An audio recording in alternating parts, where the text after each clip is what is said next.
That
Good morning, students. Am I audible?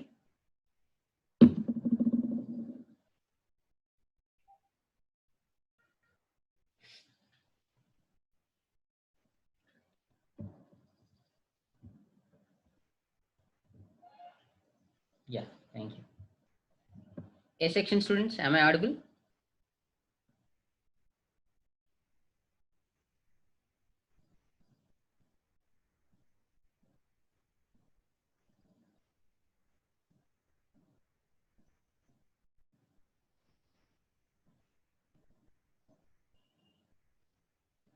Yeah, thank you.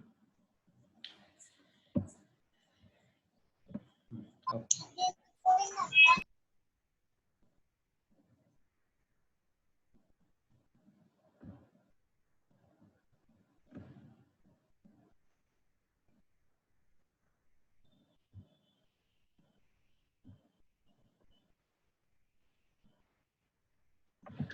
Mm,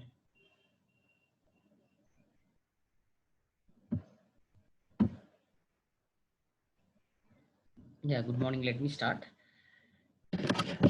Yeah, first of all, I'm very sorry for the delay. I was, I'm sorry for the late. I was on the way to college, so that's why it took me some time to reach college. Yeah, so first thing I want to clear is many of the students were asking me that they have not received the invitation, right? So I just want to make it clear that invitation was like I have tried sending invitations, and some of the students they were not able to join by using the invitation. Okay, and then what I did was I have created two separate Google classrooms, one for A section, another one for C section. Okay, and the Google Classroom code was sent in your respective WhatsApp group. Okay, so for example, for A section, I have sent the Google Classroom code. Okay, so all that you have to do now is look at your WhatsApp group. Even after the Google, after the class, after this class, also again I'll send the same Google Classroom code. Okay, so all that you have to do is go to classroom.google.com. Okay, and on the top of the window, right side top, okay, there will be a plus button. So click that and you'll get two options. The first one is create the classroom and the second one is join the class. So you have to select the second one, which is join the class, and when you press that, it will ask you the Google Classroom code. Okay, so there you have to supply the Google Classroom code that I will be sending in your of course that I've already sent in your WhatsApp group. Is that clear, man? Because yesterday and day before yesterday also many students were asking me that they have not received the invitation. Okay, so invitation was not successful, and then forget about the invitations. Okay, so all that you have to do is go to classroom.google.com. On the top side right corner, yes, yeah, top right corner, there will be a plus button. Click that, you will get two options. Okay, select the join class option, and when you click that, it will ask you the Google Classroom code. So there you have to copy and paste the code that I will be supplying in your WhatsApp group. That's it. Once you do that, please mute yourselves, man. So once if you do that, uh, you will be joining the Google Classroom. That's it. Okay, so am I clear?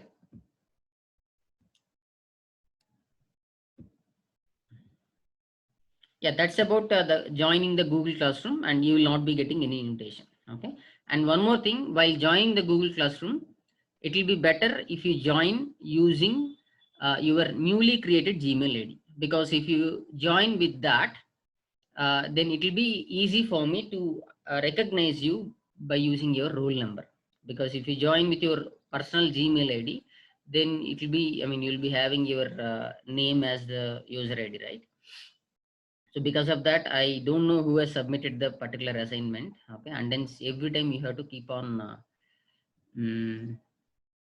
what keep on telling me that this is the roll number of that particular student. Okay, if you have already joined with your personal Gmail ID, it's okay. Okay, don't worry about it. Okay, but those who have not joined already, I suggest you to please log in using your newly created Gmail ID into some Google into some browser, and then go to classroom.google.com and then join the class.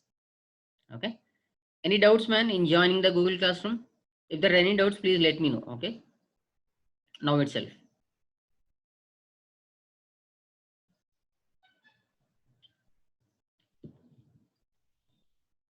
Okay, I assume that there are no doubts. Are you there? Are you listening? I mean, am I audible?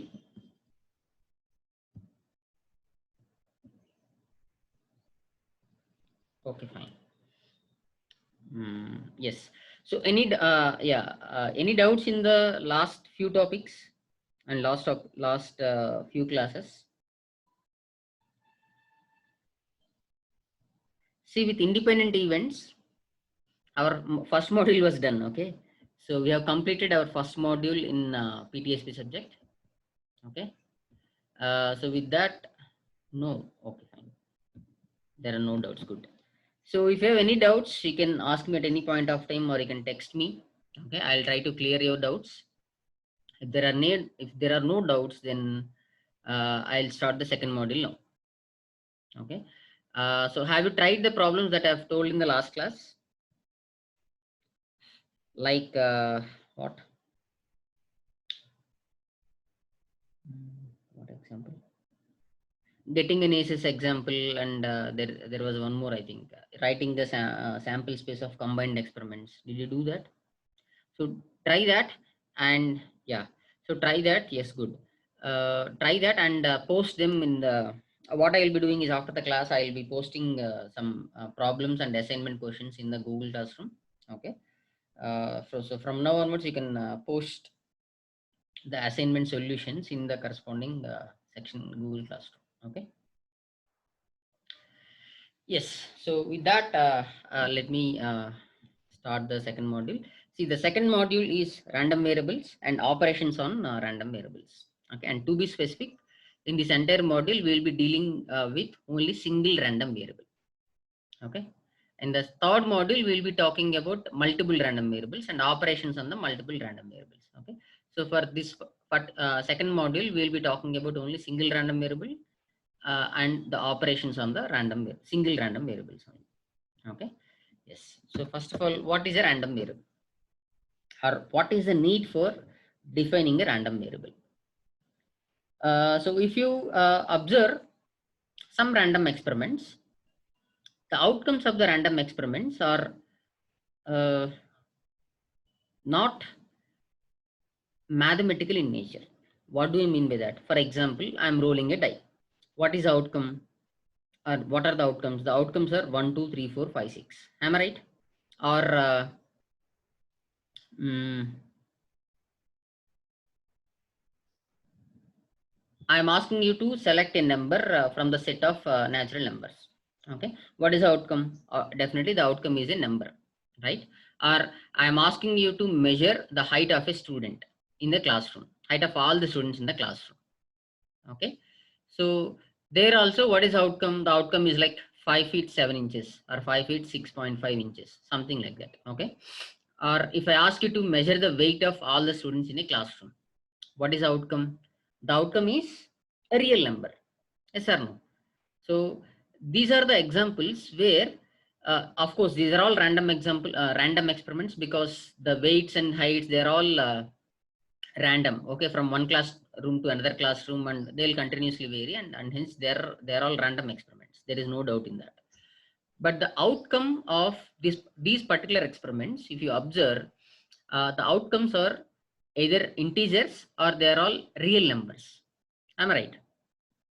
But there are some random experiments in real world where the outcomes are not numbers. They may not be integers or they may not be real numbers, but they are not numbers. Okay. So to give an example, let us say I'm tossing a coin. What is the outcome? The outcome is heads, tails. Am I right? And a student is writing the exam. What is the outcome? He'll be either passing the exam or failing the exam, or maybe it will be on hold. Okay, or you are participating in some competition. Okay, what are the chances? Whether either you will win the race, or whether you will not win the race, or maybe it's first, second, third, or so, right?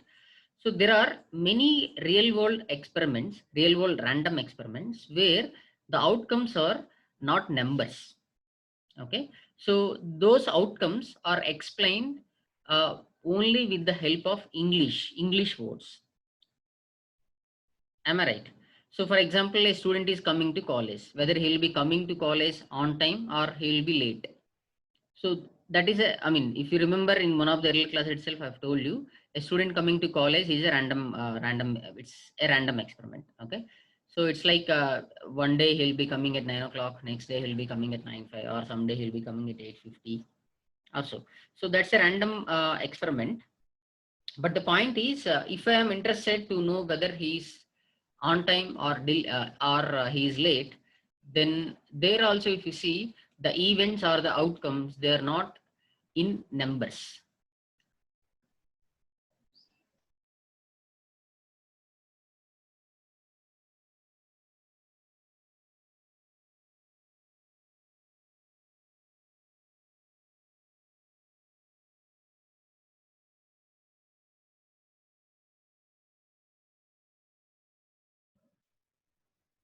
Yeah, am I audible, students?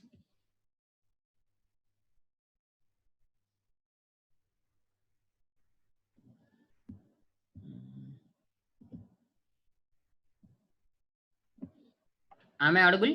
Yeah, yeah. I'm sorry, internet was disconnected. I don't know why. Mm, yes, yes. Yeah, sorry. So what I was saying, yeah, I was saying that there are many real world experiments where the outcomes of the experiment are not numbers in nature.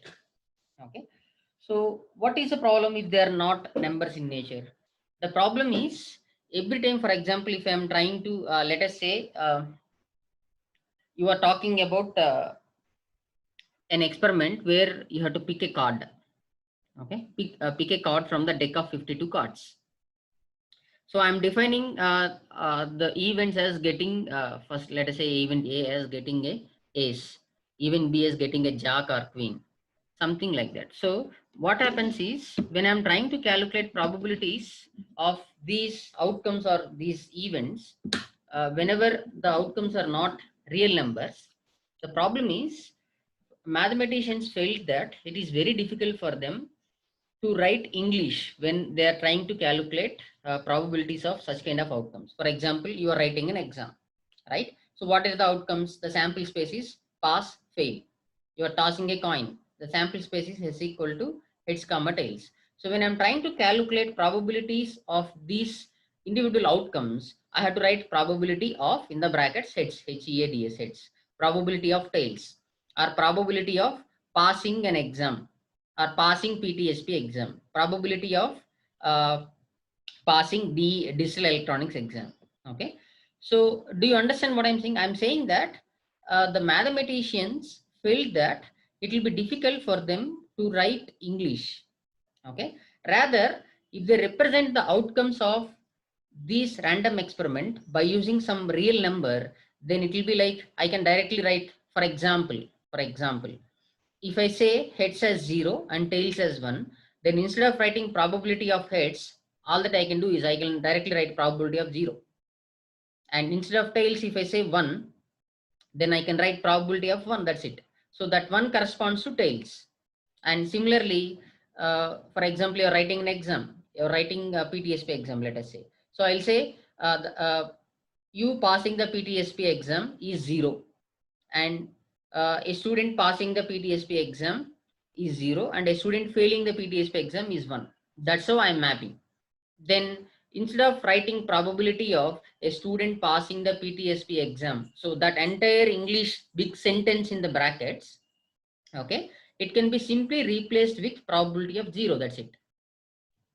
And instead of writing probability of a student failing the PTSP exam, I can simply write probability of 1, that's it. So that 1 itself conveys that, oh, this 1 corresponds to a student failing the PTSP exam. Oh, this 0 corresponds to a student passing the PTSP exam. Okay. So is it not simplified? The notation has got simplified, right? You guys understanding what I'm saying? So a random variable is actually defined by mathematicians. Okay. It is defined, a random variable is defined by mathematicians for the sake of simplifying the notations. Okay. So there are many real world random experiments where the outcomes are not numbers. So as I was saying, the examples, you can give numerous examples. Okay. So it's the simple examples you can think of is tossing a coin, or a student passing the exam or failing the exam. Okay. So these experiments, the outcomes are not numbers in nature, and hence when you wanted to write, when you wanted to calculate the probability on the left hand side, you have to write probability of heads equal to 1 by 2, probability of tails equal to 1 by 2, or probability of a student passing the PTSP exam is equal to some number, and some number between 0 and 1, and probability of a student failing a PTSP exam is again some number between 0 and 1. So if you look at the left hand side, the probability of, in the parentheses, in the brackets, you have to write a big English sentence. Okay. So obviously mathematicians felt very inconvenient because they're mathematicians and they want everything to be in terms of numbers. Okay. So they felt that no, this way of representing the outcomes is not good. Okay. Instead, if we come up with some kind of notation which will represent every outcome of a sample space in terms of only numbers. Okay.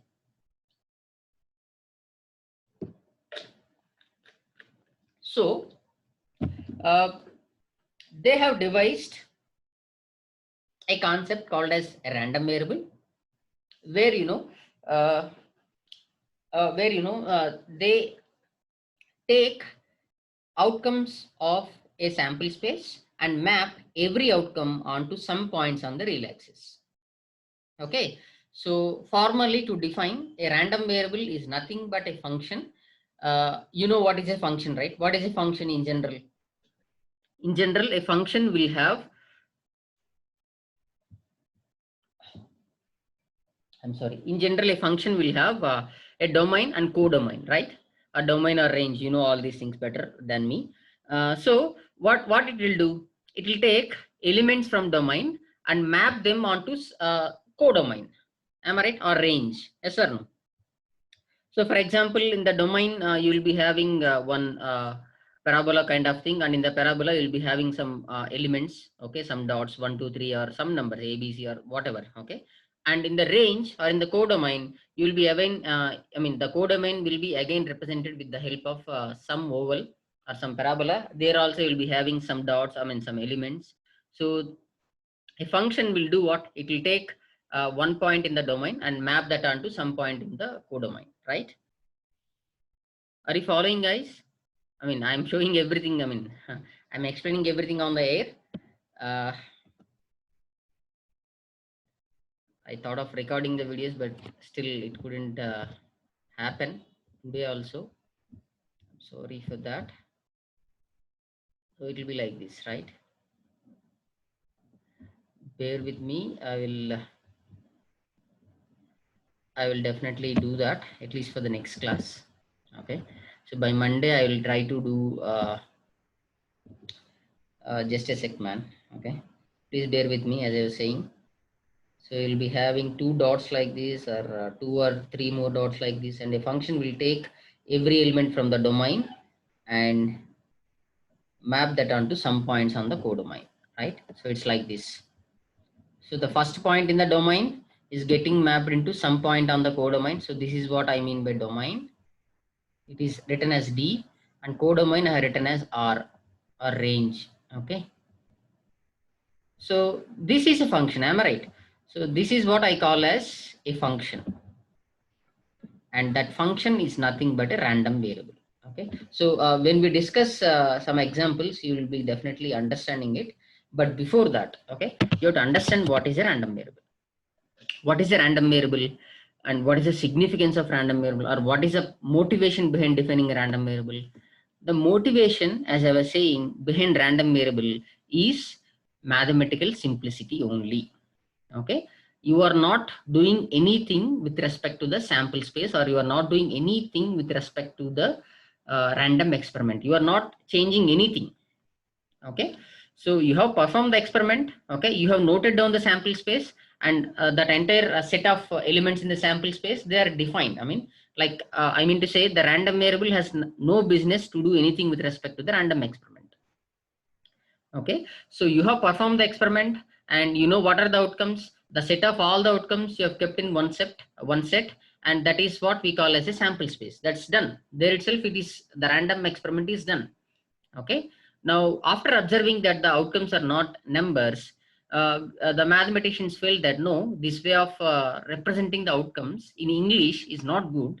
Let us do one thing, that you take the first outcome of the sample space and map that onto some point on the real axis, which means some number to some number on the real axis. For example, I am doing coin tossing experiment. Okay, guys, please follow. Okay, it's everything is arguments only. I mean, I mean to say, what I'm saying now is just some set of sentences. You have to carefully follow it.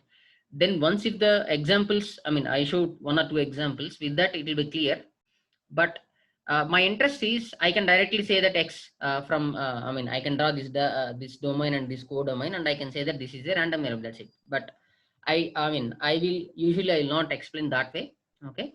I want you to understand what is the motivation behind defining a random variable also. That's the reason why I'm spending this much time. Please carefully follow. Okay. So let us say I'm doing coin tossing experiment, and you know the outcomes are simply heads, comma, tails. Okay. So let us say there is a guy, and he feels that no, this heads and tails is not good. Let me define a random variable on the sample space. The sample space is heads, comma, tails. Okay, remember that. So he thinks that no, this way of defining the random variable is not good. Then what I do is I will yeah, what I do is I will define a random variable now. Okay. So the sample space says, let me 1 second, A section students. I'm drawing that on C section this thing. So I'll define a random variable now. So that random variable takes a value 0 whenever the outcome is heads, and it takes a value 1 whenever the outcome is tails. Okay. So this C section, just wait. So S, the random experiment is heads, comma, tails. Coin tossing experiment. Now I'm defining a random variable. Always remember that random variables are represented with capital letters, capital X, capital Y, capital Z, capital W, and so on. So X is defined as 0 whenever the outcome is heads, and it is taking a value 1 whenever the outcome is tails, whenever the outcome of the random experiment is tails. Okay. Yeah. So do you see here, if you look at the screen now, there are two things on the screen. The first thing is the sample space of the random experiment. The sample space is S equal to heads comma tails. Okay. So what I'm doing is, some student, let us say a student, he feels that no, this way of representing the outcomes is not good for me, and let me define one function now. So that function, what it will do is, it takes every element of the sample space and maps that element onto some point on the real axis. Okay, carefully observe the words that I'm uttering now, that I'm speaking now. Carefully observe. Okay, so a student thinks that no, this way of defining the samples, this way of defining the outcomes of a random experiment are not good for me.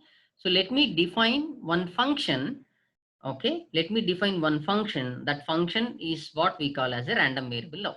Okay, so random variable is nothing but a function. You keep that in mind. Okay, so he thinks, oh, let me define a function. That function will do what? It will take every element of the sample space and maps that element onto some point on the real axis. Okay, now see here, look at the definition here. So capital X equal to 0 if the outcome is heads. Okay, so what the random variable X is doing here, it is taking heads. Okay, heads is some element in the domain, yes or no?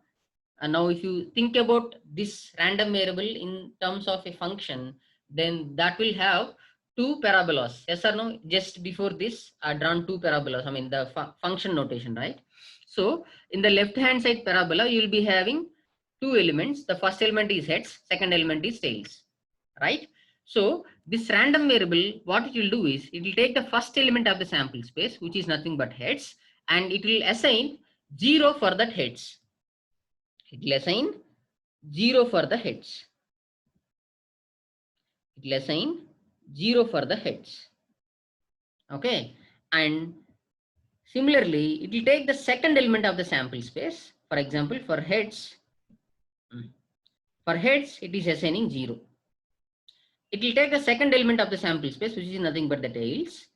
Okay. And it will assign the one more real number to the second outcome of the sample space, which is 1 here. Okay, so this way a student has defined a new function. That function is what we call as a random variable, and that function takes every element of the sample space and maps that element onto some point on the real axis. Am I clear? Am I clear with the definition of the random variable? Okay, so the name is random variable, but strictly speaking, it is, guys, the class may end in 10 minutes, and after that I will not ask you to rejoin, because it's almost 11:40. Okay, by 11:50 the class will end, and after that you need to have 10 minutes break, right?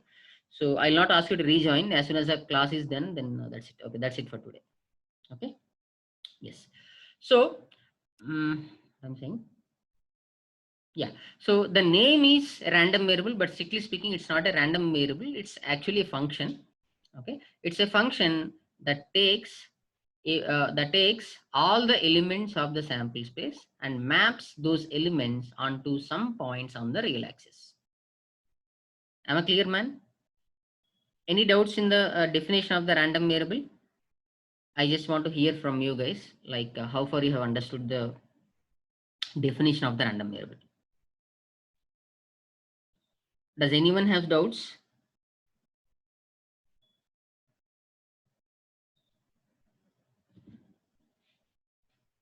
Let us say there is, I mean, I'll just get back to you after explaining one more example. Okay, let us say somebody is texting. No doubt. What do you mean by no, Bhaskar? No means you didn't understand anything, or there is no doubt.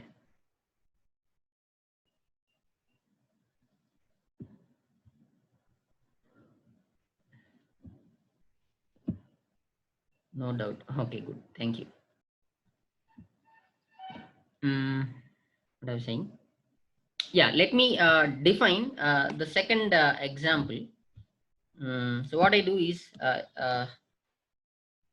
let us consider the again simple example, which is a student writing an exam, writing a particular subject, pass or fail. So in this case, let me define a random variable capital X as, let us say, minus 100 if he pass the exam, and let us say 1 point, man,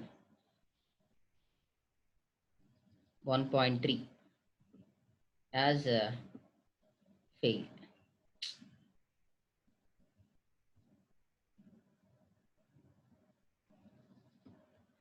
A section, look at the particular slide that look at what I have written. The experiment is a student writing an exam, right? So what are the outcomes? The outcomes are either he passes the exam or fails the exam. What I'm doing is I'm defining a random variable now. It takes a value minus 100. It takes a value minus 100 if he pass the exam, or it takes a value 1.3 if he fails the exam. Okay, so can you see the definition of the random variable here? I am assigning, let us say, it is of my interest now. Okay, I am assigning minus 100 for passing the exam and plus 1.3 for failing the exam. Okay, so this way, this whatever I am writing, this x equal to, that is what we call as a definition of a random variable for this particular random experiment. Okay, so what is a random experiment here? The random experiment is a student writing an exam. The outcomes are s equal to pass comma fails. Assume that there is no chance that his result will be kept on hold. Okay, so for this sample space, I am defining the random variable as minus 100 if he passes the exam and plus 1.3 if he fails the exam. Okay, so this is my own way of defining the random variable. Okay, so as I was saying, this x equal to minus 100 if he pass the exam, x equal to 1.3 if he fails the exam. That is my own way of defining the random variable for the given random experiment. Now, if I ask a second student, he might say, hey, no, I don't want to assign minus 100 for passing the exam. Rather, I'll assign 1000 for passing the exam. And he'll say, no, I don't want to assign 1.3. I'll assign 1005 for failing the exam. Okay, a section, just wait. Keep this in mind. So he just wanted to say 1000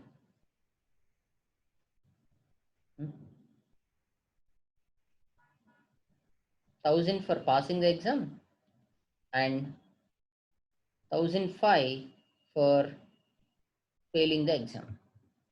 Okay, so this is the definition of a random variable again. But remember one thing, that this is a random variable defined on the same sample space, same student itself. Okay, so what do you understand by looking at the two definitions of the random variable which are defined on the same sample space? What you have to understand is the definition of a random variable is user specific. Okay, the definition of a random variable is user specific. For example, s equal to heads comma tails, I have defined initially as x equal to 0 for heads and x equal to 1 for tails. Okay, that is my own definition of a random variable. Now for the same experiment, if I ask some other student in your class, he will say, no sir, I don't want to assign 0 for heads, I'll assign 1000 for heads.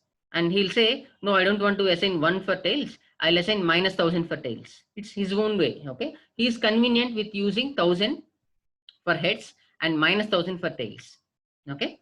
So what you have to understand is, if I do that, whether the probability is getting changed, whether the probability of heads is getting changed, or whether the probability of tails is getting changed. If I call 0 as heads and 1 as tails, or if I call 1000 as heads or minus 1000 as tails, whether the probability is getting changed, you have to answer this. Okay, then only I can proceed further. My question is, the random experiment is tossing a coin. Obviously the outcomes are heads comma tails. Okay. A section, for a moment forget about what is there on your screen. Okay, forget about what is there on your screen now. Think about what I'm saying now. I'm saying the random experiment is heads and tails. I mean, yeah, it's a coin tossing, and sample space is heads and tails. I have defined the random variable as um, 0 for heads and 1 for tails. One more student in your class, he has defined random variable as 1000 for heads and minus 1000 for tails. Okay.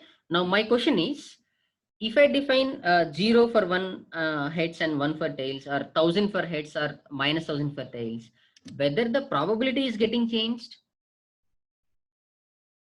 whether the probability of heads is getting changed or whether the probability of tails is getting changed, obviously no, because the random experiment itself is same. Okay, we are not doing, I mean, the random variable definition has no business to do with the random experiment. Okay, we are not doing anything to the random experiment. All that we are calling the outcomes as with some other names. That's it. For example, if your name is let us say Rakesh, then I am just calling Rakesh with 0, or I am just calling Rakesh with some pet name, Chinnu or Buddu, something like that. Okay, so even if I am calling the outcome as some other name, whether the individual person is getting changed, no. Okay, so as I'm saying, if your I mean your name is Rakesh, and if I'm just saying it as Chinni, is it getting changed? I mean the person is getting changed? No. Similarly, even if I call heads as 0 or heads as 1000 or heads as 1.999 or heads as 1,10,000, no matter. Okay, I'm just calling heads as heads with some other name, but the probability of heads is not getting changed. Similarly, a student passing an exam or failing an exam is also the same. No matter whether I call heads as passing an exam as minus 100 or passing an exam as 1000, it's not getting changed. Okay, the probability of a student getting pass is not changed. Okay, it's not going to change at all. Okay, so what you have to understand, C section, for A section the class is, I mean, it has got over. Okay, so what I do is I'll stop for today. Okay, so in the next class I'll discuss more on the definition of random variable. I mean, more on how to understand the definition of random variable. Okay, so any doubts for you? If there are any doubts, you can ask me, because you have 1 more minute. If not, I'll stop for today.